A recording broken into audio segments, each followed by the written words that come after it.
Good morning, Earthlings. How you doing today? Welcome to the show. First Contact Radio is the place. FirstContactRadio.com. That's the place where you can find us Monday through Friday. All right, we start off every show with a date. It's called the Dream Spell calendar date. It's like the Mayan calendar, but it kind of has a few adjustments to it. It's called the Dream Spell. And this is the date for today. Every day has a particular name. Today's called the Blue Crystal Storm. The Blue Crystal Storm. If you look at our symbol here, we've got the color blue. Blue is the color of transformation. We've got the crystal tone, which is tone number 12. The tone is right here. It's the two bars. A bar is 5 and a dot is 1. So 5, 10, 11, 12. And the symbol is the storm. There's 20 symbols. The symbol of the storm is the 19th symbol. The storm is all about self-generation. And the guide for today is the monkey. The monkey is all about magic.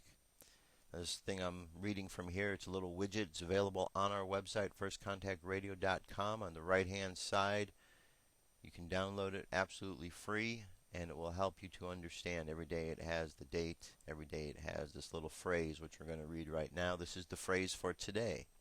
I dedicate in order to catalyze, universalizing energy. I seal the matrix of self-generation with the crystal tone of cooperation. I am guided by the power of magic. And on the Gregorian calendar, it is Friday, September 9th, 2011. So, yeah, go get that widget. You know, this is a really cool little widget. It has lots of information in here, more than just this, about every day on the dream spell. And then, of course, you want to find out what's the difference between the Mayan calendar and the dream spell. What are the similarities? Because there's both similarities and differences. I've done some shows on it. Maybe again in the near future I'll do something else talking about a little bit further. Anyway, Dirk Bradshaw is back with us today. So he has put together a show all about 911 since the big day is soon upon us. So Dirk, over to you. Flying high above the planet Earth, this is the Cosmic News with Dirk Bradshaw.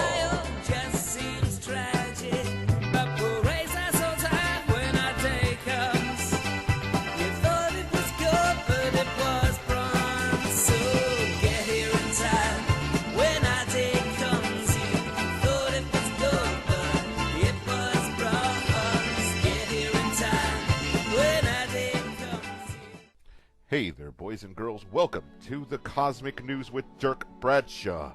I am Dirk Bradshaw. And tonight, a decade after 9/11, there is still a debate about how the towers were brought down. Even though most aspects of the 9/11 Commission report have been discarded, 3,000 murders are simply being ignored. For certain, no aircraft did significant damage to the WTC.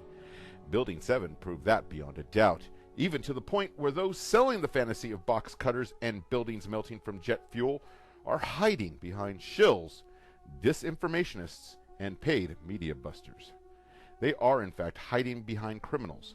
Each and every person who actively supports the tale of hijackers and falling buildings today may well be co-conspirators in the largest crime in history.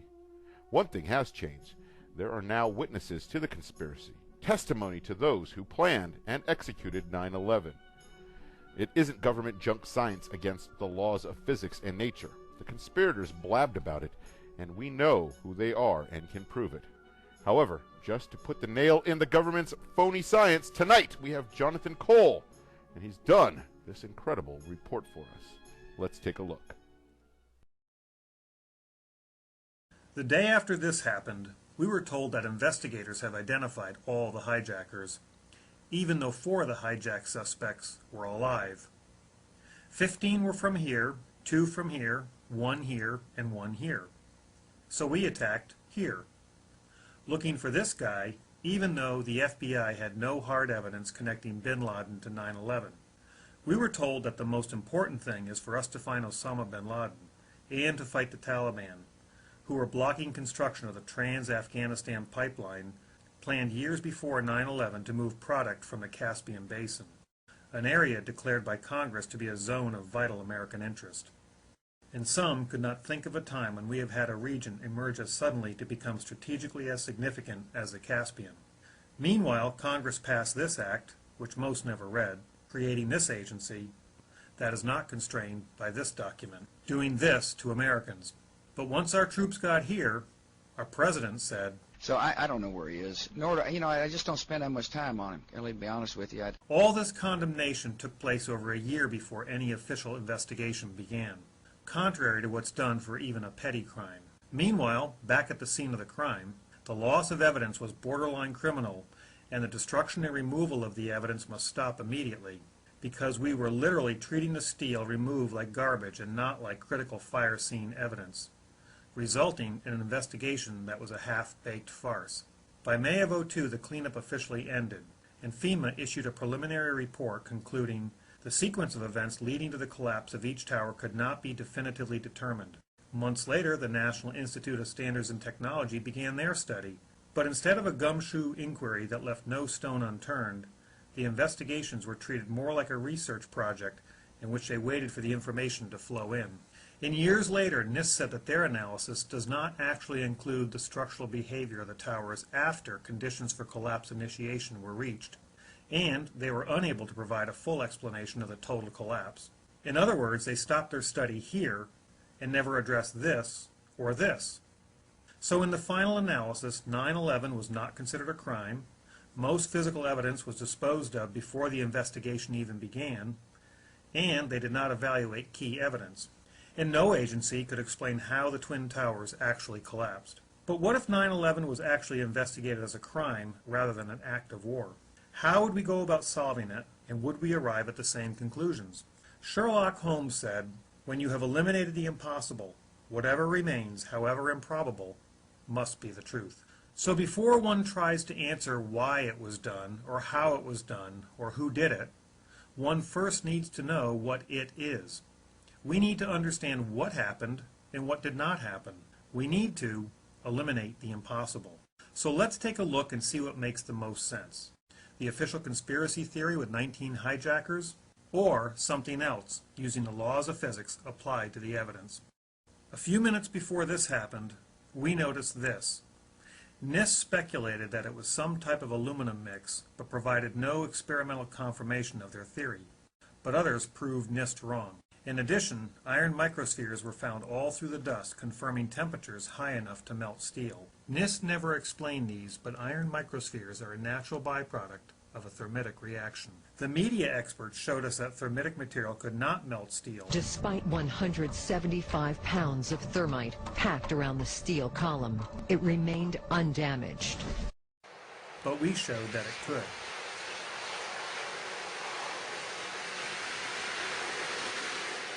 And that thermite creates iron microspheres just like those found all through the dust.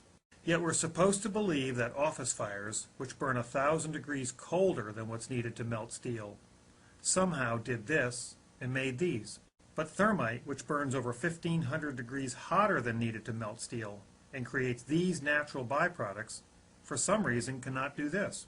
Regardless of what they would like you to believe, the melting of steel or iron by those office or jet fuel fires is impossible, and therefore the official story can be eliminated. NIST never addressed the motion of this, but many other independent scientists, engineers, and physicists did. And while our media told us that this is what happened, they never explained what happened to the core. But in order to bend, crush, or move something below, any falling object must experience a jolt or momentary deceleration in order to apply a force that is larger than its own static weight. This jolt has been clearly measured with a natural gravitational collapse. As the falling floors contact the stationary structure below, the downward acceleration reverses momentarily, imposing a jolt or force larger than its static weight, destroying the structure below. But surprisingly, when the fall of the tower was measured, there was no jolt at all. In other words, the instant after the falling floors should have impacted the lower undamaged floors, the upper floors actually sped up, meaning that the force from the falling floors was less when accelerating down than when they were at rest. Some other force must have weakened the stronger lower structure first, allowing the roof to continually accelerate down. A downward accelerating object crushing a lower structure that once supported it statically, but experiencing no jolts acting by gravity alone, is impossible, and therefore the official story can be eliminated. Just after this happened, the wind blew the dust, exposing some inner core columns some call the spire. Office fires cannot cut steel, yet white smoke trailed from cut segments of falling steel, and the top of the spire was not bent from any impact above. The spire stood as a freestanding structure with columns swaying but resisting like a flagpole. And rather than tipping over like a tree, suddenly this structure dropped straight down, even though there was no load above. A freestanding structure collapsing straight down through its path of most resistance by gravity alone is impossible, and therefore the official story can be eliminated. A month after this, Professor Bazant and others published a paper that explained how the towers fell, even though NIST could not explain it after years of study. Their paper described how the upper smaller blocks of floor crushed down the larger undamaged structure below down to the ground, and then the upper block crushed itself up. Not only was no upper block observed impacting the lower sections, but why the spire was not crushed as the upper block fell remained unexplained. And Newton's third law tells us that interactions between colliding objects are always equal and opposite, meaning that any upper smaller block of floors would have also destroyed itself when impacting a larger structure below, well before it could have crushed all the way down to the ground. And no experiment has ever demonstrated this remarkable crush-down, crush-up concept endorsed by NIST. The theory of a smaller top block crushing down a stronger, larger, lower structure of similar material is impossible, and therefore the official story can be eliminated. Some unique steel that was razor sharp and looked like Swiss cheese was found at ground zero. Firewise professors found eutectic formations, a phenomenon never before observed in building fires. It was a surprise to me because it was so eroded and deformed, and so we took it for analysis in the lab. When we did the analysis, we actually identified it as a liquid containing iron, sulfur, and oxygen, which is the same materials found in thermate and causes similar eutectic formations. And even though the New York Times described this as perhaps the deepest mystery uncovered in the investigation, NIST never solved where the sulfur came from. Yet the media experts claimed they were able to unravel the mystery. The claims of the mysterious melted steel from Tower 7 has been unraveled. And they also said they found the source of the sulfur. The sulfur came from masses of gypsum wallboard that was pulverized and burnt in the fires. Even though gypsum is routinely used as fireproofing around steel, NIST and the media experts never conducted any experiments to back up their claim. But when gypsum and building material was packed around a steel beam and burned at similar temperatures for long durations, nothing of the sort happened. Yet an experiment with thermate did make the steel razor sharp and look like Swiss cheese. Since eutectic formations have not been replicated experimentally, the official story is impossible, and therefore the official story can be eliminated.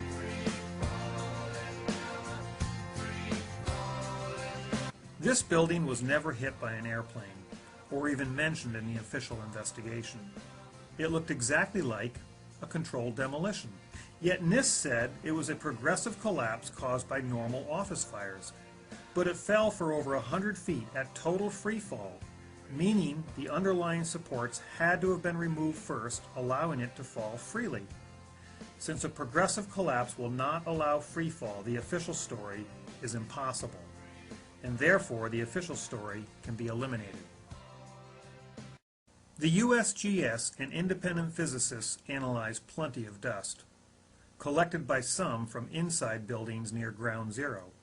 In addition to small iron spheres, they found active nanothermite, a military explosive that could be sprayed or painted on, invented only a few years before and not commercially available. Being an engineered material with a special matrix, it cannot form naturally because that would defy the law of entropy. And it's not just primer paint, as it does not have the properties of paint, react like paint, or even look like paint. The formation of nanothermite naturally is impossible, and therefore the official story can be eliminated. NIST never looked at the actual collapse mechanism and just assumed that collapse was inevitable. But real-world experiences demonstrate that collapse is certainly not inevitable, and therefore the official story can be eliminated. Could 9/11 have been planned as a new Pearl Harbor, necessary to galvanize popular support for preemptive wars, using our military to secure trillions in oil and mineral wealth? Were explosives allowed in the towers by the security company that the president's brother was on the board of? Could cutter charges have been placed in the core when the elevator upgrades were made? Could nanothermite have been sprayed by unsuspecting workers when upgrades in the towers were made? Could computer-controlled explosives have brought down the towers at almost free fall in an attempt to hide the action behind a curtain of falling debris? Was this a shock and awe event intended to scare Americans into giving up their liberties, controlled dissent, while making billions for the security and military-industrial complex? Could it have been used to remove obsolete towers and avoid costly asbestos removal, allowing modern structures to be built in their place? Was it used to hide financial issues, destroy key SEC files, address the Iraq petrodollar problem, or murder those investigating over $2 trillion lost in the Pentagon? Are people talking, but we're not listening? Meanwhile, the authorities and media attack those searching for truth while ignoring the science and evidence, including hundreds of eyewitnesses. Actually, devices that were planted in the building. There was another explosion that took... I'm in the building, so I clear it out. Explosion. Second explosion. Had that big explosion. Heavy-duty explosion. Some of the people out, then there's some secondary explosions. And then an explosion blew and it knocked everybody over. Huge explosion that we all heard. big explosion. An explosion. Explosion. And another explosion. Explosion, a lot. We heard a big explosion. Big explosion.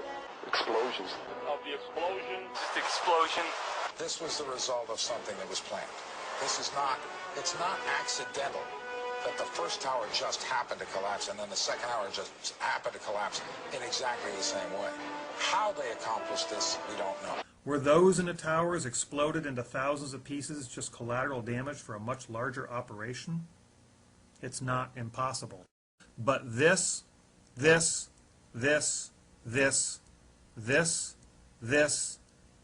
this are impossible with the official story. Yet every single one are a direct result of incendiaries, explosives, and controlled demolition. People think that the investigation was all about truth and justice, but a lawyer for the 9/11 Commission explained what it's really all about. When 3,000 people were murdered that day. Because it's always about protection of the institution in the end. Wow. But a few of us still think that truth, freedom, and justice for those murdered is what it should be all about.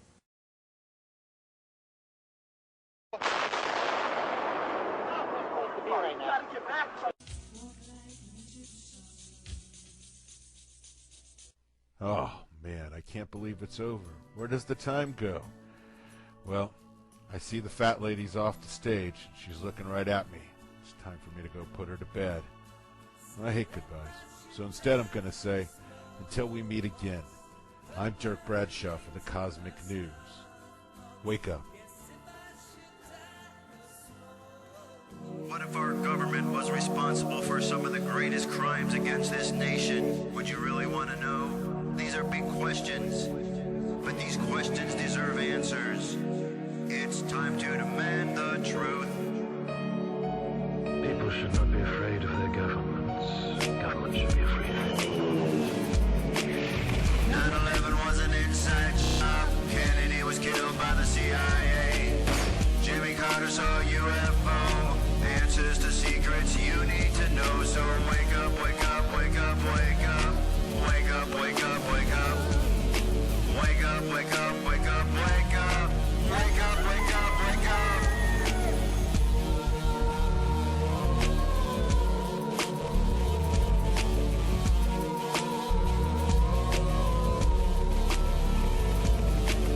The evidence is overwhelming. Step past your fear, take a look.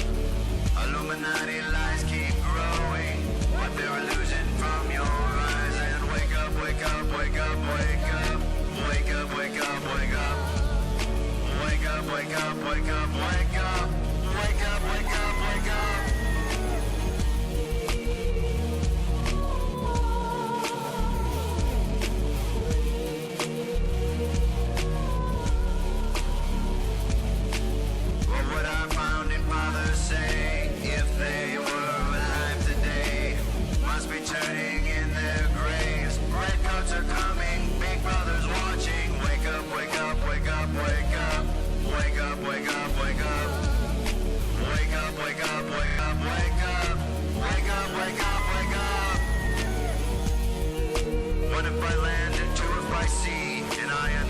sure will be ready to ride and spread the alarm through every Middlesex village and farm.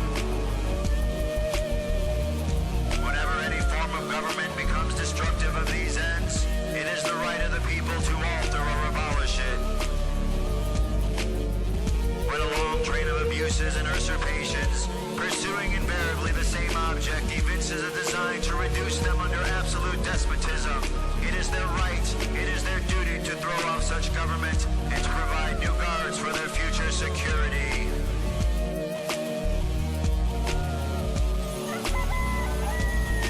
Wake up, wake up, wake up, wake up. Wake up, wake up, wake up. Wake up, wake up, wake up, wake up. Wake up, wake up, wake up. Wake up, wake up, wake up, wake up. Wake up, wake up, wake up. Wake up, wake up, wake up, wake up. Wake up, wake up, wake up. Patriots arise. It's time to demand the truth.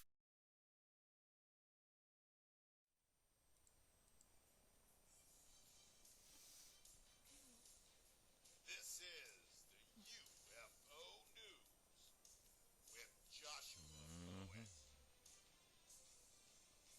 All right, Dirk, thank you very much. This is Josh. This is the UFO News for today. I have 5 stories for you. First one comes to us from, it says a witness reports a CGI movie-like UFO over China. So I wanted you to get a look at this one. See what you think. This one, this one might not be real. But we're going to take a look at it together here. Here we go. Now, before I get into, let me read this here. It says, disclaimer. David Icke and Alex Jones discuss in the above video that many UFOs are virtual reality augmented holograms created by a consortium of elites and the manipulative extraterrestrials for psychological warfare against humanity. Such augmented holograms are computer-generated images, CGI, which are three-dimensional in nature. Apparently, the architects of such holograms are designed to then tap into the minds of humans like some kind of interactive video game. Mr. Icke's links many UFO sightings to an elite orchestrated problem reaction solution model. Dr. Michael Sella links this context to a military industrial extraterrestrial complex that seeks to unify the world on lies and fear as a further extension of the war against terrorism. What is the apparent goal of this is presented by Dr. Sella. Dr. David Icke suggests that the goal is to support a necessity of an upfront world government that is a de facto military dictatorship such as New World Order. However, be backed by the same regressive aliens and elites that would be responsible for staged alien invasions. So, let me see, there's a little bit more here. It's quite interesting. Let me keep reading this for you. Goes on to say that as Alex Jones and David Icke point out, the Orwellian orchestrators of the war on terror rely on constructed terrorists as the enemies of the people. Such an orchestration supports the military designs of elites. Mr. Jones and Mr. Icke suggest that many UFO sightings today are part of an early phase of an attempt to orchestrate extraterrestrial versions of Osama bin Laden. Elites will point to the need to give all the money to further expand military programs to save humanity from Hollywood-like UFO entities. This happens to be the very creations of the human operatives of the manipulative extraterrestrials. The ancient pagan Gnostics, described by Dr. John Lash, suggest that the very manipulative extraterrestrials described by David Icke and other investigative researchers are interdimensional mind parasites. Indeed, manipulative extraterrestrials have been often witnessed without any accompanying UFO sighting. Please see the UFOinfo.com for examples of these kind of extraterrestrial sightings. So let me go on and show you this video here. Now, keep all that in mind. This could be a fake, something part of a Project Bluebeam. I've played stuff about that, so you should be aware of what that is.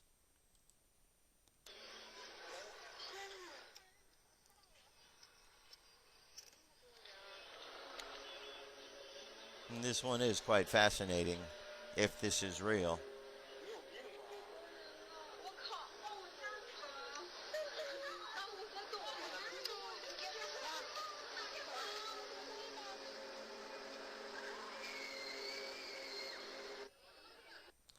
So I don't know if you could hear, but in playing the video there's the sound of some children, and the children were screaming. So obviously whatever it was real enough to scare them. Doesn't mean it was real. It could have been a really good holograph, but nonetheless a holograph that appeared real.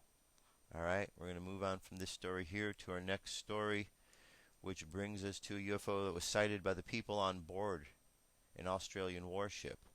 Australian Navy researchers claim that a UFO flew in front of their Navy destroyer for more than 30 minutes, and warship's radar did not detect it. The reservist was a quartermaster gunner assigned on the guided missile destroyer HMAS Brisbane in 1992. While performing his task, he noticed an illuminating bright light in the front of the boat. He recalls that they were sailing in the Great Australian Bight when the bright object was flying in front of them, from the boat around 45 degrees high in the sky. He says the other crew of the boat also witnessed the UFO for about 30 minutes, but nothing was registered on the radar.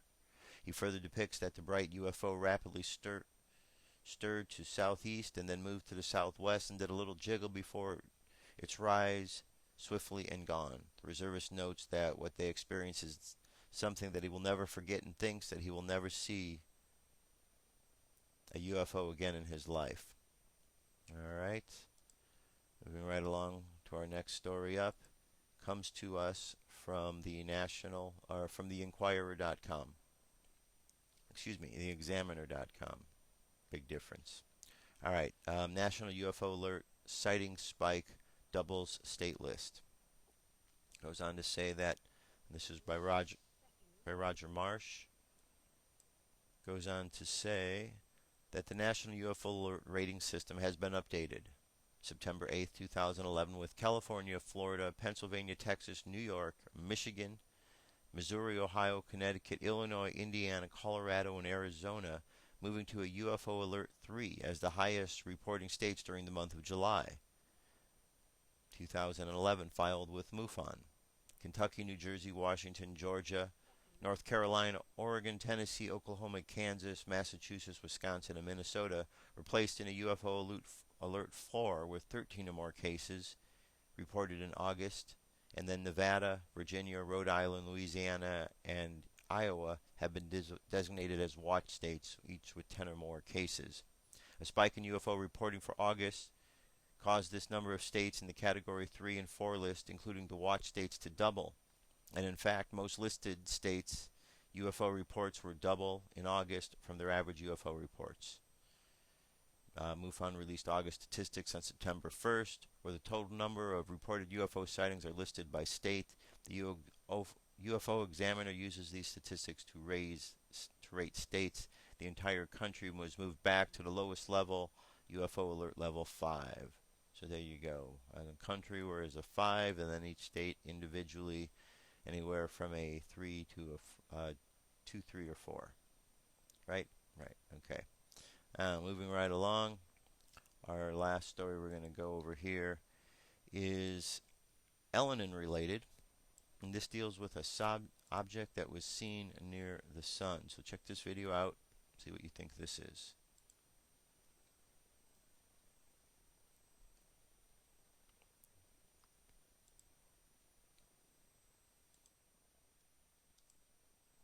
Alright, look at that object there. What the heck do you think that is?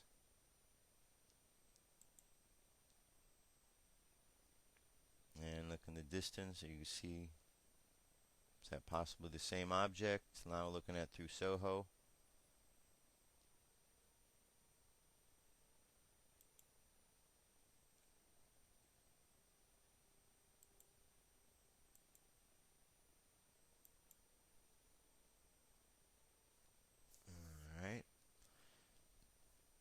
Now, as you continue to look through things here, you're going to watch, there's about to be a couple of solar flares. Here comes one. There's going to be another one on the other side momentarily.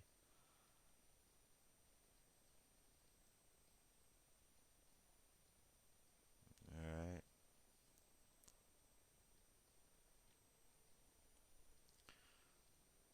Alright, let's just move ahead a little bit here.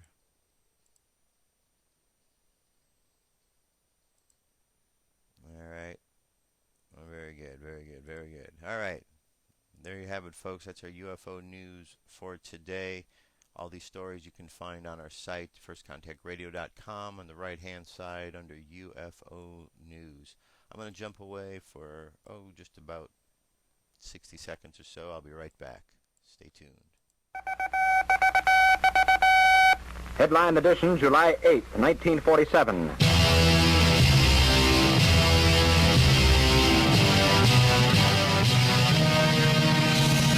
One day, I was looking to the sky.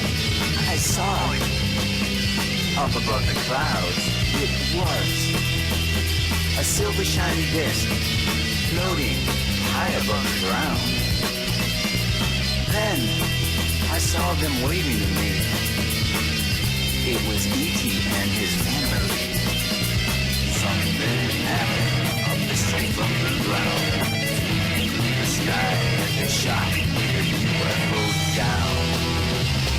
Roswell, he didn't make it home.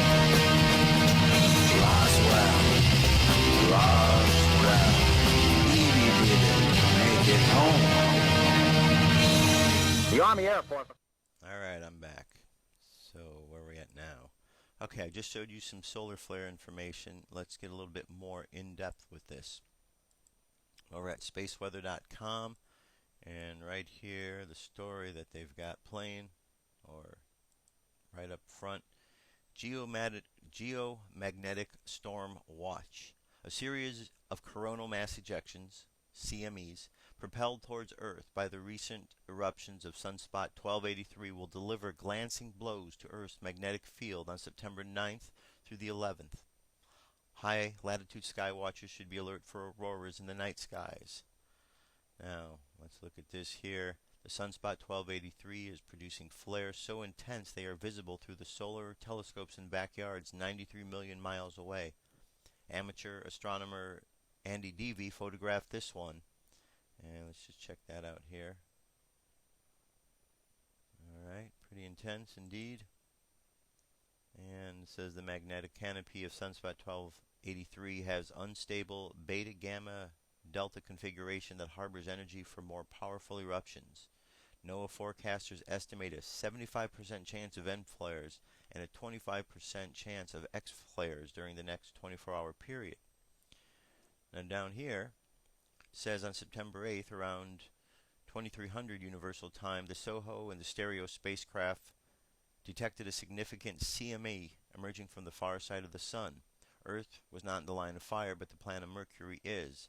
Analysis at the Goddard Space Weather Lab estimate that the cloud could reach the innermost planet on September 9th, plus or minus 7 hours. Let's take a look at this movie here. There it is coming through. Boom. You can see Mercury getting hit right there. Alright.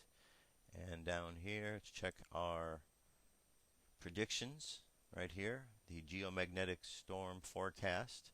So within the next 24 hours, there's a 25% chance that we are going to have some sort of active type of flares, activity going on. 30% chance in higher altitudes, and the numbers go up a bit to 30 and 40% when you get a little bit higher. So the effect, basically what this means is the effect of these storms and this electricity and this magnetism coming off of the sun is going to somehow affect our magnetic field.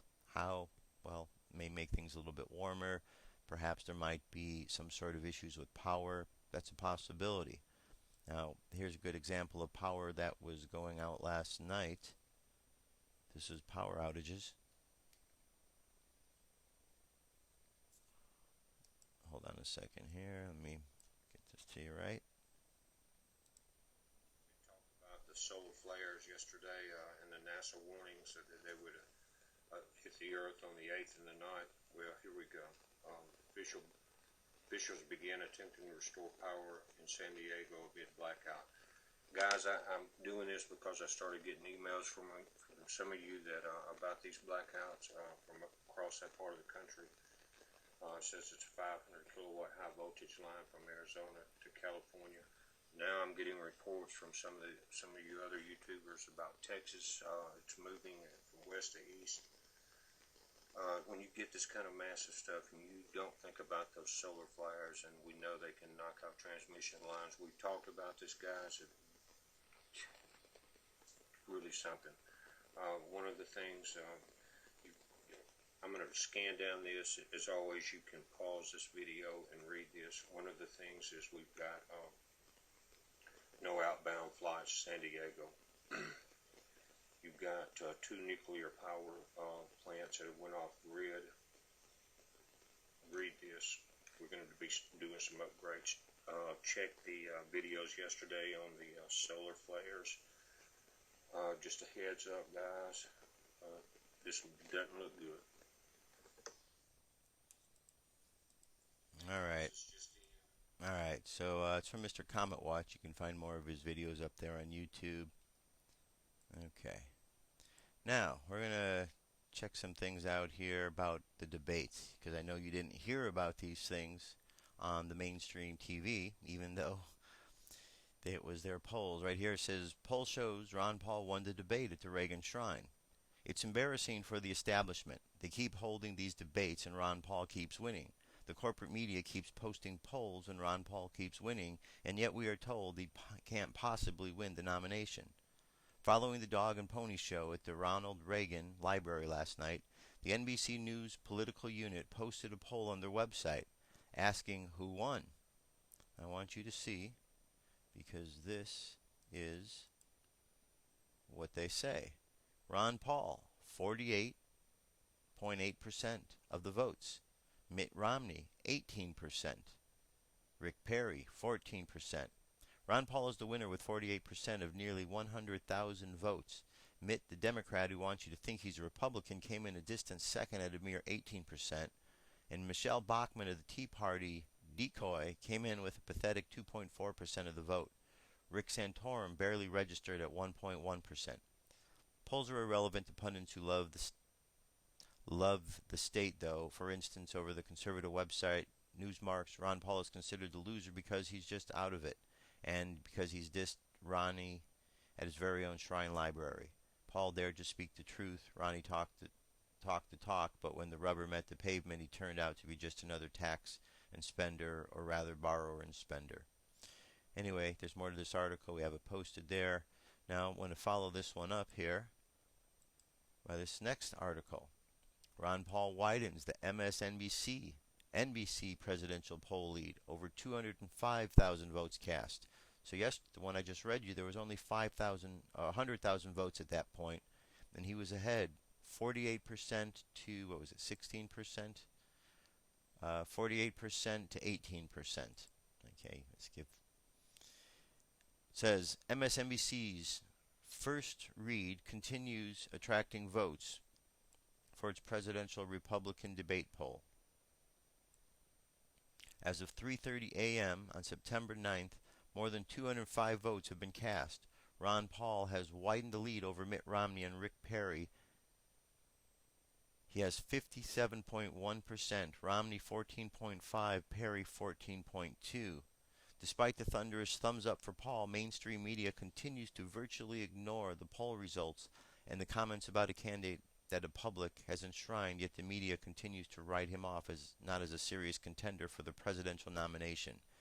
MSNBC, the New York Times, Washington Post, and LA Times all call the debate a Romney versus Perry event. The New York Times, like everyone else, frames last night's debate as a clash between Perry and Romney. But you can see, Ron Paul's doing pretty darn good out there. Now, if the mainstream media is unable to provide you the truthful data that exists from their own website in a poll they're doing, if they can't even get that right, then how do you expect them to tell you the truth about anything else?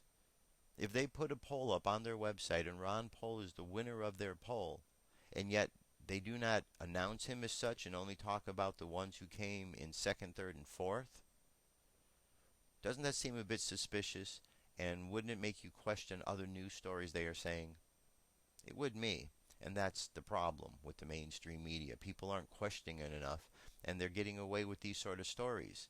But then this kind of goes back to what I was saying yesterday. People are kind of less than educated out there. We're not really raising a society of intellectuals. And it can be shown in the statistics of what's happening with our education versus that around the world. So because of that, it's easy for the media to slip these things by the American people, because American people aren't paying attention. I'm sorry if that offends you that I would say that, but that's the truth. Now, take any feeling of offense you have to what I just said, go look at yourself in the mirror and maybe decide that you're going to step forward and you're not going to be like an apathetic American anymore. Maybe you start paying attention a little bit more. That's what this is all about. It's not here to condemn each other. We're here to assist each other, to encourage each other. Open up your eyes and see. This is a big point in our time, a big point in our history. You're being lied to every day. You watch that mainstream media. But you keep watching it, and you keep watching it expecting there's going to be a different result. Well, that's the definition of insanity. Insanity is watching the same thing over and over expecting you're going to get a different result. There's no different result. They're going to keep lying to you. And now that 9/11 is here again, they want to hammer home their lie even more. Well, it's time for that lie to end too, right? So now the big 9/11's coming up, and we've talked about the possibility that there could be some sort of false flag event that's about to go down. They've planted the seeds for it. If something happens, don't look to somebody overseas. Look to your very own government. Look to them as being the culprits behind this, because they're planting the seeds to make that happen. Now here we go. This story says officials chase unconfirmed Al-Qaeda bomb plot. Now what do we know about Al-Qaeda? We know that Al-Qaeda really is CIA. So the officials have chased an unconfirmed CIA bomb plot. Unconfirmed. And remember the reports of the nuclear explosions that went off a week ago? These supposedly went off in tunnels that were related to the CIA. So, you know, there's some crazy things going on that you need to pay attention to if you're not already. These unconfirmed reports from the CIA are just out to scare you. So let's take a look at, listen to this report is. Uh-oh. Here we go.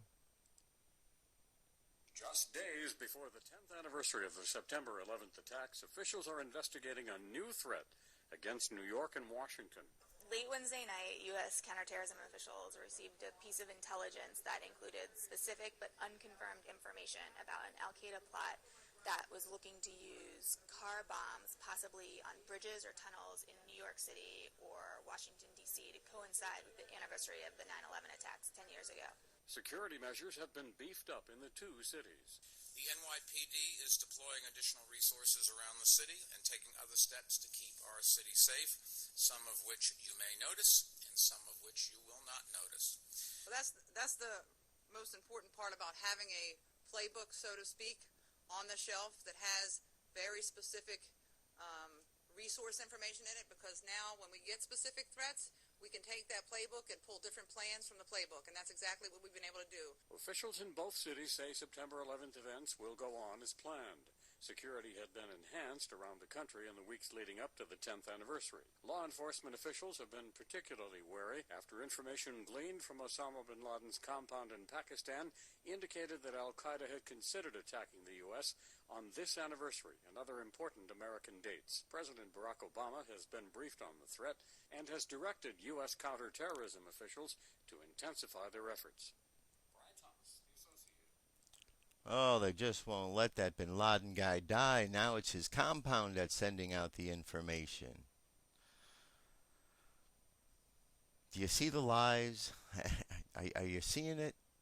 Because once you see it and realize they're out there, it's kind of hard to miss. And you look at these things and you understand the lies. They're just trying to continue to make you afraid.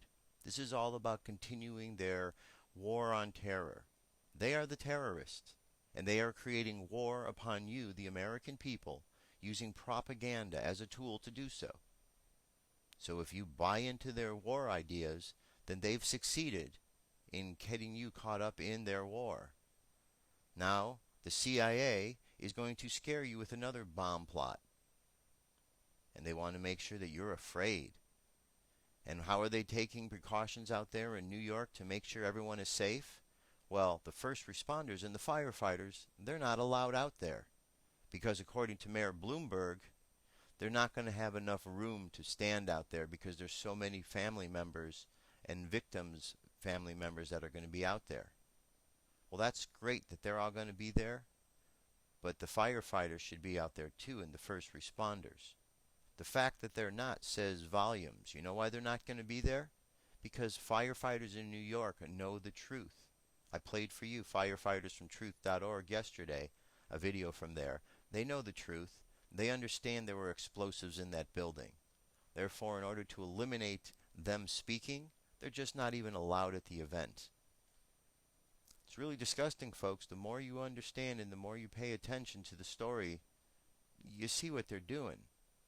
It's time to stand up, folks. It's time to stand up. 9/11's coming up. They're going to remind you in a big way about it. They're going to keep shoving it down your throat. That's what they're going to do. Now, the last thing I'm going to do today before we get into our prayer meditation is I'm going to play for you Loose Change Final Cut Part 5. I'm going to leave the list up of Loose Change on our YouTube playlist so that you can watch the whole thing. But we've gotten through one part a day. Here's Part 5. I'll be back. Wreckage outside the building.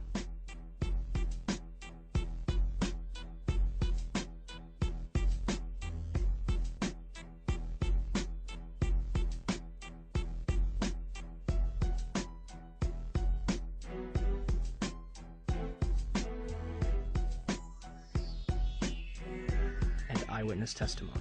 While we were sitting in the office, and all of a sudden we heard some rumbling, something is kind of hitting us. Very imminent things could happen. So we look at each other, and it really, the noise is unbearable. And at the last moment, my brother jumped out the office. I heard about a very big jet sound. Looks like just up to here. I just look at the outside, big black wings coming that way. And then I just running out, and then 2-3 seconds, boom. We're used to seeing planes. Maybe a 20-passenger corporate jet, no markings on the side. I saw a plane going down, big plane, commercial liner type. And I saw this jet coming in, and it was really low. And it was an American Airlines jet. You could read the AA on the side, silver fuselage. This particular plane was awful low, and as we were coming down on a 395, it came across in front of us, and it was low. Coming in at a shallow angle like it was landing right into the side of the Pentagon.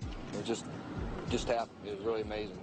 Huge explosion. So you actually saw the plane impact the side of the building? Yes, I did. Just one plane? Just one plane. I basically made a turn too early and ended up right in front of the Pentagon on Route 27, which goes just, I didn't even know it was the Pentagon. I mean, I've grown up in this area, but I just am basically never over there. Besides, you can't really tell it's five-sided anyway, so I didn't even know it was a Pentagon, but I was just in traffic. My main focus was that I was late for this service, and we were stuck in totally standstill traffic, just sitting dead still on the highway. And basically, without warning, there was just the sensation of something coming over the top of us. It seems the plane was so low that it hit a light pole that was just on the edge of the highway, on the far side there. Before it came over the highway, it clipped this pole, which I heard ended up being knocked over and hitting a taxi, which was near my car. Okay, my name is Lloyd England. 9/11, I was driving my car on my way home. This airplane flew over top of my car. It was real close. Something, glass, a loud noise happened, and the pole came through the dashboard, right through the car. I stopped the car in the middle of the street. It didn't stop straight, it stopped at an angle. As far as the plane went through, it didn't come back in until I stopped the car and got out. Then I looked for the plane. There was no plane, but it was quiet. If had nobody seemed to have indicated where something happened, I wouldn't have known. And I was there.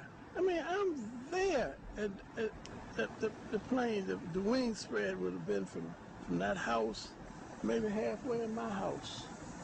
And the big wing, the big motors underneath of them. And nothing was left out? Those that think a 757 did not hit are fueled by the damage to the building and lack of large structural debris outside. Particularly, the lack of damage from the wings and vertical stabilizer, and the fact that those objects, as well as the engines, were never fully recovered. Is there anything left of the aircraft at all? First of all, the question about the aircraft, there are some small pieces of aircraft visible from the interior during this firefighting operation I'm talking about, but not large sections. In other words, there's no fuselage sections and that sort of thing. They said it was a plane, and I didn't see any pieces of any plane, and I couldn't believe that a plane hit the building. There are numerous parts to a 757 that are virtually indestructible. To date, we have not seen a single piece positively identified as Flight 77's. The fact that an exit hole inside the Pentagon is not explained by any official report on the attack. The fact that there was no impact damage on the lawn. And the fact that out of the videos that have been released, none of them clearly show a 757. The outer wall will collapse 20 minutes later, leaving a hole approximately 70 feet wide. What hit the building may be important. However, our focus should be on why it was hit in the first place. The section hit was the headquarters of Naval Operations, Naval Intelligence, and the Navy Command Center. Army personnel were also killed. A number of accountants and budget analysts were also present at the time and killed in the attack. The Arlington County After Action Report states that important budget information was in the damaged area. It's interesting that 24 hours prior, Donald Rumsfeld publicly made this announcement. According to some estimates, we cannot track $2.3 trillion in transactions. According to the 9/11 Commission report, the military was unprepared for the transformation of commercial aircraft into weapons of mass destruction. Counterterrorism forecaster Marvin Citron authored a report in 1994 for the Department of Defense, warning of Washington's vulnerability to terrorist attack. We predicted a plane could have crashed into the Pentagon. That's about as specific as you can be. If you made a right turn at the Washington Monument, you could hit the Pentagon. A left turn, you could hit the White House. Back on October 24th, 2000, the Pentagon conducted MASCOW, a mass casualty exercise which simulated the impact of a Boeing 757 into the building. I'm very curious, and as time goes by, it makes you more curious as you have time to dwell on the details and all the information that's becoming available. I can't drive my car that well, but I can't imagine somebody just climbing behind the wheel of an airplane and doing what they did and doing it so well. Basically, it was the strangest day I've ever spent in my entire life. It was like in slow motion. I get chills every time I hear the audio. Physically, I swear I get chills every time I watch the video. I can feel the heat. I can smell the fuel. I can smell the burning. There's been a lot of curiosity, I think, in time, and even for me, who was there.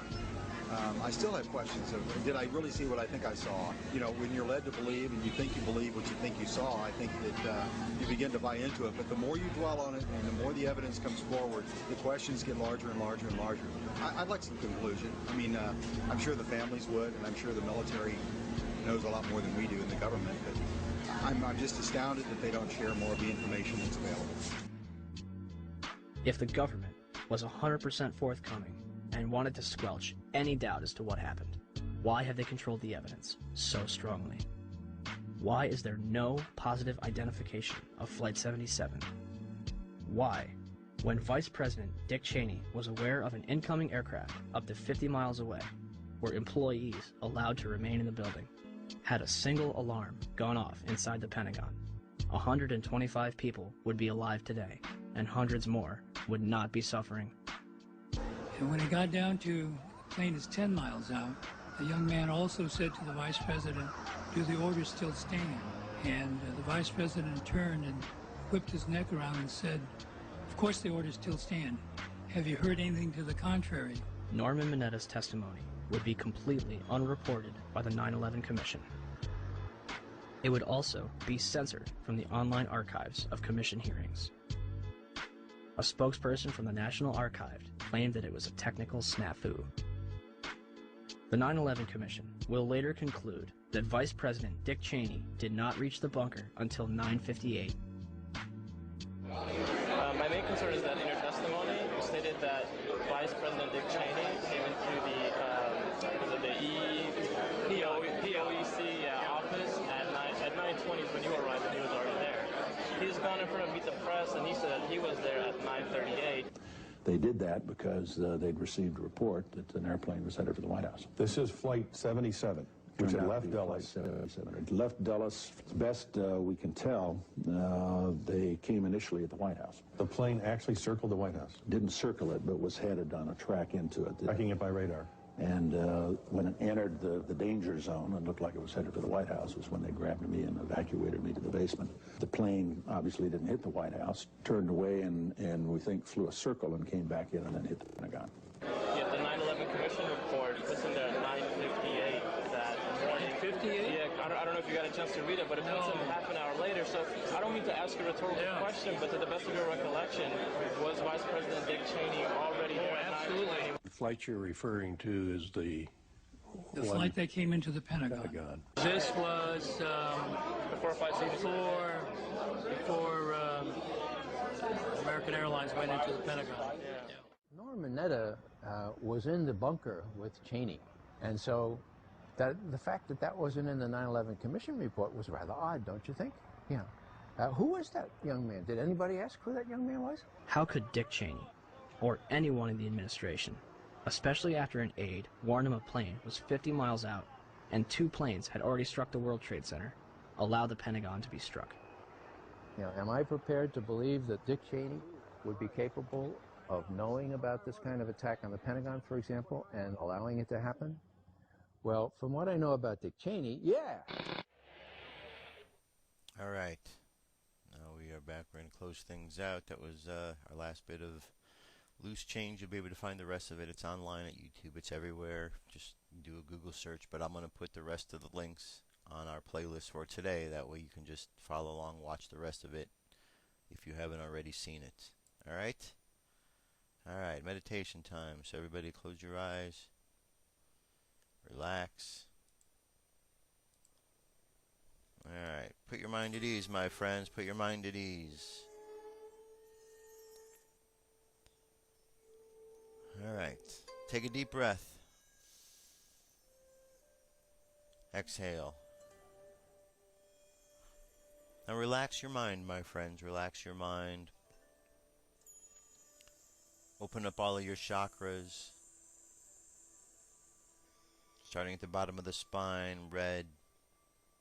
Above that, orange. Above that, yellow, right by the solar plexus. At the heart, green. The throat, blue. The third eye, violet. The crown chakra, indigo. And up to the sky, bright white light. Allow your energy to overflow your body. See your spiritual armor. Send that protection out around your home environment. Out around your city, the state, the country you live in. All around the world. Send it down into the earth to help protect the earth from all the changes and the creaks and the earth movements that are taking place. And send it above to help protect this planet from solar flares, and from comets and asteroids and other things coming in. Just imagine it as a wall of protection.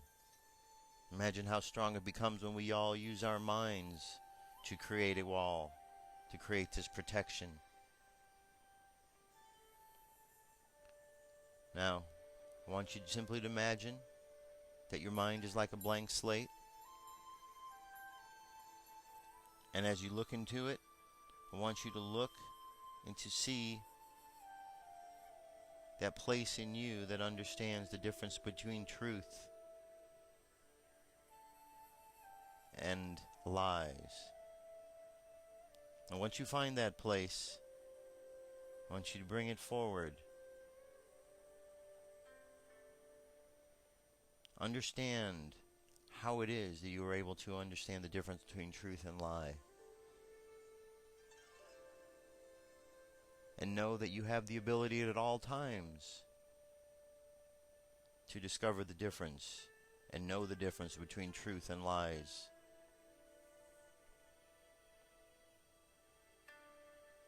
And now think a good thought for all the people in the world. Wish everybody a good day around this planet. And with a clear, focused mind and the ability to understand the difference between truth and lies, let us come back to the present moment. On the count of three. 3, coming back to the present moment filled with confidence. 2, coming back to the present moment filled with faith. And 1, coming back to the present moment happy, healthy, and whole. Happy, healthy, and whole. And that, my friends, that is our show for today. That's our show for the week. And you got a big weekend ahead of you. It's the 9/11 tribute that's going to be going on. You're going to get barraged with all kind of information. And they're going to keep hammering home that same old tired report that they put out that has been disproven by science over and over and over again. It's not opinion. We're well past the phase of opinion. It's been 10 years. 10 years is the time that you can go to high school, college, and graduate school. Or you can go to college, graduate school, and get your PhD. It's a lot of time for a lot of study and a lot of learning. And there's been a lot of very intellectual individuals around this planet that have done research about the subject of 9/11. And it is known without a shadow of a doubt that what happened on that day is not according to that report. That building went down by explosives. If you cannot accept that, I'm sorry, but that's what happened. All you need to do is watch. The evidence is there. It's overwhelming. So this weekend, as you're being barraged with information, just keep in mind that you're not being told the truth. Also, pay attention for any false flags that might be going on out there. You could see they're planting the seed, so if something goes on, don't jump too quick to conclusions about what it might be. They've got some tricky things up their sleeves they want to keep reminding you. Make sure all of the, the peasants don't get too out of control, so you bring along the 9/11 just in case to help keep everybody enslaved. And then just remember, there's solar flares, spaceweather.com, keep an eye on that. Anyway, that's it for today. I'll be back next week with more news and information. Thanks for listening. For Dirk Bradshaw, my name's Josh Poet. Have a safe weekend. I'll be back. Peace.